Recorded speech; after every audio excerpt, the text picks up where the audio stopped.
Alright. Assalomu alaykum hammaga. Bugun sizlar bilan IELTS readingdagi true false natijali savollarni ko'rib chiqamiz. Bu yoqda maksimal 3 dona savol oldim. Sizga asosiy, imini solishtirayotganingizda kerak bo'ladigan ko'nikmalar javobni locationni qayerdan topish. Asosan shu true false natijamida nima xatolaringiz bo'layotgan bo'lsa, asosiy xatolaringiz shundan bo'layotgan bo'lsa, bu darsga foydali bo'ladi degan umiddaman. Ketdi. Birinchi o'rinda o'rganadigan narsalarimiz nima? Savol va tekstni to'g'ri taqqoslashni ko'rib chiqamiz. Ya'ni solishtirayotganingizda imini javobni tanlashingiz uchun normalni qaysi qismini aynan solishtirish kerak, mana shu narsani ko'rib olamiz. Keyingisi javob berilgan location'ni, ya'ni paragrafda imini qayerda, aynan qayerda sizga mana shu javoblarni berilgan qaysi gap bilan bir-biriga solishtirishingiz kerak. Mana shu narsani ko'rib chiqamiz. Hammada bo'lgan eng asosiy, eng katta muammo false bilan natijani ajratib olishni ko'rib chiqamiz ekan. Okay. Ko'p chalg'ib o'tirmaymiz. Dars bu maksimal qisqa bo'ladi. Где-то там 10-15 minut bo'lsa kerak, cho'zilib ketsa agar. Umumiy har bitta practice qilingan darsini siz Telegramda, o'sha Michael Blog kanalida ko'rib qolishingiz mumkin. Hammasi yuklangan. Bu darslikning o'sha materialni ham o'sha joyga yuklab qo'yaman. Mabodo o'sha to'liq versiyasini ko'rmoqchi bo'lsanglar, o'sha kanalga kirib o'tsanglar bo'ladi. Biz boshlaymiz. Birinchi o'rinda nima qilishimiz kerak? Sizga berilgan gaplarni e'tibor bergan bo'lsanglar, har bittasi mana bu true false natijamandagi savollar, bu aslida savol emas, shunchaki darak gap xolos. Nuqta bilan tugayapti har bittasi. Birinchi o'rinda biz nima qilishimiz kerak? Mana shu narsani savolga o'zimizga o'girib olishimiz kerak. Ya'ni qanaqa bo'ladi bu narsa? Misol uchun Hoshimning futbolkasi qizil degan gapimiz bor. Bu darak gap. Buni siz shunchaki yes no javob bersa bo'ladigan savolga o'girib olasiz. Ya'ni faqatgina yes no javob bersa bo'lishi kerak xolos. Okay? Boshqa hech qanaqa javobni ilojisi yo'q bo'lishi kerak. Ya'ni qizilmi deyapsiz. Hoshimning futbolkasi qizil, Hoshimning futbolkasi qizilmi deb turib, imendan mana shu joyga yes no mana shu joyining o'zida bo'ladi xolos. Boshqa javob berishning ilojisi yo'q. Keyingisi faqatgina o'sha aytgandek ha yo'q javob bersa bo'ladi xolos. Haqiqiy passajdan bitta savolni ko'rsak bo'ladi. Mana shuni bittasi qaysidir bittasi. Ko'ramiz. Bu yerda aytayapti, female polar bears are able to survive 6 months for about 6 months without food. Ya'ni ovqatsiz примерно tam 6 oycha yashay oladi deyapti ekan. Endi buni biz shunchaki yes no savolga o'girib olishimiz kerak. Ya'ni nima deymiz? Mana bu are degan narsani oldinga olib qo'yamiz xolos. Ya'ni bizda nima bo'lyapti? Are female bears, qani? Are female polar bears able to survive for about 6 months without food.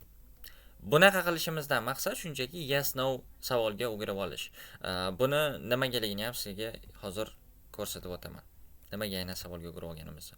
Yes no javob deb yozsa bo'ladi xolos-da. Keyingisida endi location aniqlab olishimiz kerak. Dars davomida endi savolga o'girganimizning maqsadini ko'rib olasizlar. Location topish uchun sizlar keywordlardan foydalansanglar bo'ladi. Keywordlarning asosiy ikkita turi bor. Bunisi flexible keyword, bu eng ko'p uchraydigan keywordlarimiz. Bemalol paraphrase qilsa bo'ladi, sinonimlari bor. Tekstda o'zgartirib tashab, xohlagancha beradi buni. Ya'ni paraphrase qilsa bo'ladigan so'zlar flexible keywords. Endi bizda eng keraklisi, bizga foyda beradigani ham shu bo'ladi. Fixed keywordlar bo'ladi. Paraphrase qilishning ilojisi yo'q. Qanaqasiga paraphrase qilish ilojisi yo'q deydigan bo'lsalar, bu yerda oddiy misol, shunchaki bu ismlar, datalar, raqamlar, endi joylarning nomi bo'lishi mumkin. Ya'ni atoqli otlar, shunga o'xshagan narsalarni umuman paraphrase qilsa bo'lmaydi. Masalan, mana bu tepadagi Hoshim degan narsa bor, qani edi? Hoshim. Hoshim ismini Hoshimaxon deb qo'ymaydi yoki boshqacharoq qilib turib o'zgartirib qo'ya olmaydi. Hoshimligicha qoladi. Paraphrase qilishning ilojisi yo'q. Shulardan foydalanib turib sizlar tekstda location'ni topsanglar bo'ladi ekan. Ya'ni bu yerda aytayapti, fixed keywordni ajratib olmoqchi bo'lsanglar, female polar bears are able to survive for about 6 months without food deyapti. Ya'ni примерно 6 oy degan. Mana shu joydagi fixed keywordimiz bizda bu 6 oy bo'ladi. Buni bizga ozgina o'zgartirib qo'yishi mumkin-da, faqatgina bu bitta yo'l bilan o'zgartirishi mumkin xolos. Yarim yil deb aytishi mumkin 6 oy degan narsani. Aniq bilamiz, shu 6 months deganini yoki 6 oy deganini qidiramiz, and that's going to be it. Shuni o'zi yetadi. Keyingisi, 3-chi va oxirgisida biz shunchaki tekst bilan solishtirishimiz kerak bo'ladi. Okay, yes no savolga o'girib olgan edik. Matndagi ma'lumot bilan savolimizga javob berishga harakat qilamiz. Ya'ni, mana bu yes no savolimiz bor. Hoshimning futbolkasi qizilmi? Yoki mana bu joyda are female polar bears able to survive for about 6 months without food? Yes no javob bersa bo'ladigan savolimiz bor. Yes no javob berishga harakat qilib ko'ramiz tekstdagi ma'lumot bilan. Endi Agarda javobimiz yes bo'ladigan bo'lsa, true deb turib tanlab qo'yamiz, javobimiz no bo'lsa, false deb tanlab qo'yamiz. Eng muhim holat sizda false bilan not givenni adashtirayotgan bo'lsangiz, sizga eng kerakli bo'ladigan joyi imенно not given qachon bo'lishi. Ya'ni yes no javobni tanlashni uchun bizda ma'lumot yetarli bo'lmasa, bizda javob not given bo'ladi. Ya'ni tasavvur qiling, Hoshimov futbolkasi qizilmi degan mana bu tepadagi gapimiz bor-ku. Hoshimov futbolkasining rangini aytmasa bo'z, qizil emasligini bilmaymiz. Ha, yo'q deb turib javob berishga ilojisi yo'q bo'ladi. Mana shu holatda not given bo'ladi ekan. Hozir buni misolida ham ko'rib olasizlar. Imенно mana shu uchala holatni eslab qolsanglar bo'ldi. Agarda o'zimiz tuzib olgan savolga javobimiz yes bo'lsa, javob true bo'ladi. No bo'lsa, javob false bo'ladi. Yes no tanlashning imkoni yo'q bo'lsa, bizda javobimiz not given bo'ladi ekan. Okay? Agarda mana shunaqa ma'lumot yetarli bo'lmasa bizda. Davom etamiz. Endi savolimiz nima edi? Are female bears able to survive for about 6 months without food? Buni endi kelaylik tekstdan qidirib ko'ramiz. Mana bu savolimiz edi. 6 months degan narsani qidirsak bo'ladi biza. Here we go. Bizda 6 months mana aytyapti. Bu gapimizda nima ekan? This process results in about 6 months of fasting, where the female bears have to keep themselves and their cubs alive, depleting their own calcium and calorie resources. Mana shu gap o'zini olsagan bo'laveradi. Passage aytyapti, ya'ni this process results in about 6 months of fasting, where the female bears have to keep themselves and their cubs alive. Bitta so'zni bilmaydigan bo'lsanglar, javob tanlashinglar qiyin bo'ladi. Mana bu 6 months of fasting deyapti. Fasting meaning desanglar, bu roza degan ma'noda keladi. Abstain from all or some kinds of food or drink, especially as a religious observance. Ya'ni roza tutish xullas. Ma'nosida aytyapti, shunaqa female polar bearlar bizada 6 oy davomida roza tutadi ekan. Biza bilamiz 6 months of fasting degan ma'lumotimiz bizada teng bo'lyapti nimaga? 6 months without food degan ma'lumotga. Ikkalasi bir xil ma'lumot. Agarda mana shu are female bears able to survive for about 6 months without food degan savolimizga javob tekstdagi ma'lumot bilan solishtirganda ma'lumotga ko'ra javobimiz yes bo'lyapti. Shu sababli biza shu true false not given savoliga javobimiz ham true bo'ladi ekan. Ya'ni female polar bears are able to survive for about 6 months without food. 5-savol javobi true. Keyingisiga o'tamiz. Yana bitta misol ko'raylik.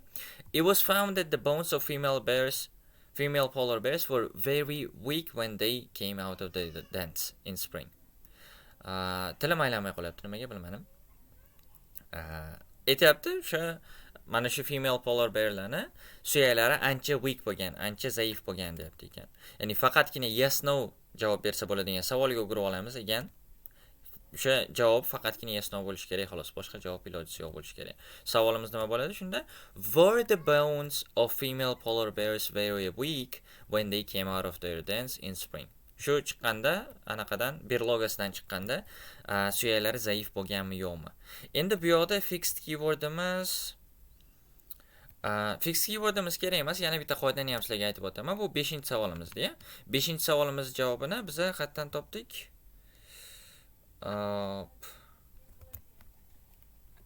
Okay. 6 months of fasting dedi mana. Mana bu joydan topdik. Endi 6-savolning javobi har doim bundan pastroqda bo'ladi. Bundan bitta keyin bo'ladi. Ya'ni bundan tepadan qidirishimiz shart emas. 6-savol bo'lganligi uchun sirazu javoblar ketma-ket kelgani uchun shuni tagidan qidirsak bo'laveradi. Bu yoqda aytyapti nima ekan? When they came out of their dens in spring. Savolga o'girib oldik. Shunaqa javobimiz yes no ni tekstdagi ma'lumotga qarab turib tanlashimiz kerak. Bu yoqda where is it? Hop 6 months degan. Mana shuni qidiraylik. Fasting. Bu yoqda 5-savol javobini tanlagandik. Bu yoqda aytyapti endi nima ekan? Despite this their bones remain strong and dense. Okay. Ya'ni passajimizda aytayotgan narsa, bunga qaramasdan ularning suyaklari remain strong and dense. Zich va bizada kuchli qoladi deyapti ekan. Very weak degan ma'lumotimiz bizada teng emas strong and dense degan ma'lumotga. Ya'ni mana shu were the bones of female polar bears very weak degan savolimizga javob tekstga ko'ra no bo'ladi. No bo'lgani uchun bizada javobimiz false bo'ladi. Ya'ni 6-savolning javobi true false not givenda bizada false bo'ladi ekan. Keyingisi Yana bitta ko'raylik. 3-savolimiz ekan bu. Bu teparoqdagisi. Where was it? Ah, okay. Here we go. Mana. Leo and his colleagues were the first researchers to compare polar bears and brown bears genetically. Ya'ni Leo bilan uni kollegalari birinchi bo'lib solishtirgan ekan mana shu anaqalarni. Oq ayiqlar bilan mana shu qorami, boshqacha rang ayiqlarni birinchi bo'lib solishtirgan ekan. Ya'ni savolga o'girib oladigan bo'lsak, ular birinchi bo'lganmi degan ma'lumot kelyapti. Ya'ni were Leo and his colleagues the first researchers to compare polar bears and brown bears genetically degan ma'lumotga ega bo'lyapti. O'sha birinchi bo'lganmi, bo'lmaganmi? Yes, no. Shuni bilishimiz kerak. Fixed keywordimiz bu yoqda. Mana bu ism, Leo degan ismimiz. Mana shu ismga qarab turib biz uni aniqlasak bo'ladi. Va Xingping Liu degan ma'lumotimiz mana bu joyda. Ya'ni ular birinchi bo'lib solishtirganmi, yo'qmi shu narsani bilishimiz kerak. Yes no javobga berishga harakat qilishimiz kerak. Xo'p, a 2014 study by Xingping Liu and his colleagues sheds light on this mystery. They compared the genetic structure of polar bears and with that of their closest relatives of a warmer climate, the brown bears. Solishtirgan deyapti. This allowed them to determine the genes that have allowed polar bears to survive in one of the toughest environments on Earth. Leo and his colleagues found the polar bears had a gene known as APOB, okay, which produces levels of low-density lipoproteins, LDLs, a form of bad cholesterol. In humans, mutations of these genes are associated with increased risk of heart disease. Polar bears may therefore be an important study model to understand heart disease in humans.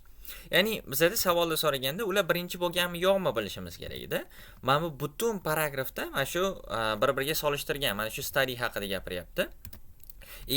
Passage aytayotgan narsa butun paragraf davomida ham bizda yes no deb turib javob berishni aniq aytishni ilojisi yo'q. Mana shu savolga, ya'ni birinchi bo'lganmi yo'qmi deb turib aniq ayta olmaymiz, chunki ma'lumot yetarli emas bu haqida. Ma'lumot yetarli bo'lmagani uchun biz nima deymiz? Javobni not given deymiz ekan. And this is basically it. Necha minut bo'libdi ekan? 12 minut bo'libdi ekan. Aytgandim 10-15 minut taxminan bo'ladi deb turib. Xuddi shunaqa yes no not true false not given savollarini practice qilingan darslik kanalda bor. Kanalni endi qayerdan qidiramiz deydigan bo'lsanglar, shunchaki o'sha Telegramga kirasizlar. Mana bu link michael_blog deb qidirasizlar.